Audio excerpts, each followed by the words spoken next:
Oh, I started recording already. Ew.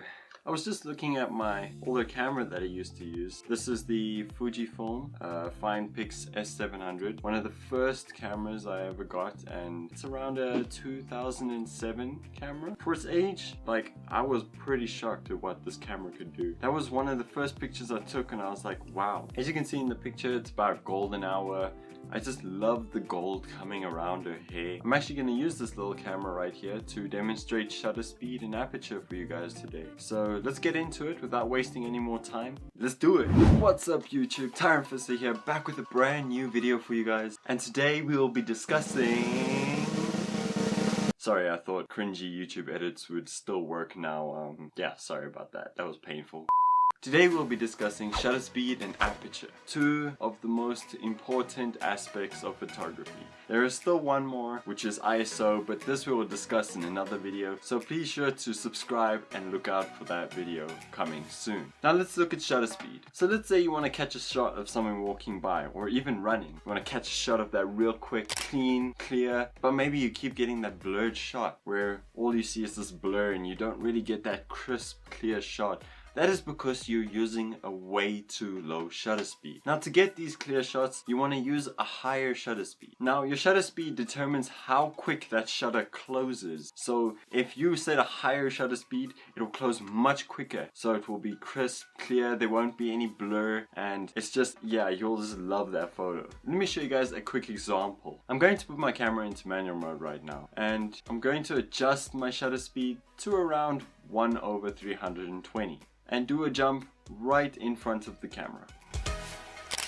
Now as you can see, we get a clear shot. We do have some blur on my feet, but if you find you're getting some blur, just bump up the shutter just a little bit. So yeah, bam, we got that shot. Now when shooting at a lower shutter speed, you will see, oof, so much blur. Now this was shot in 1/30. Quite bad, isn't it? It's like, it's really bad. You can see so much blur in the image on my hands, my feet. It's just all around bad and not a good shot that you want to have. So sticking to a higher shutter speed is great for those really cool action shots that you want to get in your photography. But that doesn't mean you can't get any good shots with lower shutter speed. I'm not sure if you guys have ever seen those shots that were taken by a river or a stream, and you see that silky water running, and it's such a clear and beautiful shot. You want to get a stable shot, so you're using a tripod, and then you set your shutter speed to quite a low number, and then you pull that shutter and then let the camera do its work, and then you'll just see, you'll get that really clear water.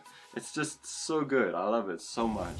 Now moving on to aperture. With aperture, you can either use it to pull focus onto an object or a person to get that more depth of field in the background, so a nice blur. But then you can also get a detailed shot. So getting a shot where you're in landscape photography and you want to get a really nice shot of a mountain, but you want to get everything in full detail, no blur, just a beautiful detailed shot. Now you do want to capture all the details, even in front of the mountain, behind the mountain, on top of the mountain, below the mountain. You just want to all in general get a clear shot of this mountain. There you need to use a higher f-stop, so an f-stop of around f22, or if you can go higher, but you want to use a higher f-stop number. But now let's say you want to only pull focus on a person or an object or an item in your image, and you want to get that shallow depth of field, so that beautiful blur in the background and in front of the object. I know I love those shots. I do it a lot in my photography, especially my portraits. They're always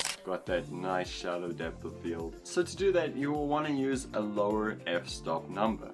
So an f-stop number of maybe 4, which is commonly used by me. But if you have a lens like the Nifty 50 that can go down to 1.4, you can use that to even get a more blurred image. So it will be even more focused on the object or person that you're trying to get that shot of. Be sure to go outside, get someone to take shots of, some good portraits, even take pictures of plants and animals. Test your skills, test the numbers, see which one you enjoy the most, and build your creative. sensitivity. Now you kind of need to use these two together, both shutter speed and aperture. Why? Well, this is going to affect your lighting. So when you're using a high shutter speed, your shutter is closing really quick and you're not getting as much light into the sensor, so you might get this really dark image. Your exposure will just not be right. In that sense, you would obviously have to lower your f-stop number, which will now allow more light in, giving you a better exposure. So it all comes down to you teaching yourself, sitting outside, taking shots, seeing which shutter speed will link better with what aperture, in what sense will work better. I hope that was enough for you guys to understand about aperture and shutter speed. I know I didn't explain it in the most amazing way, but I tried to explain it as well as I could. Be sure to look out for more camera basic videos coming your way. So yeah, thank you guys so much for watching this video. Please give it a like, subscribe if you're new. Let's grow. I want to grow this channel. I want to grow as a community of photographers, videographers, video editors, so that I can help you guys to get better at what you want to do, at what you love, and even possibly turn it into a career. Thank you so much again, and remember, when your life gets blurry, just adjust that focus. Cheers, guys!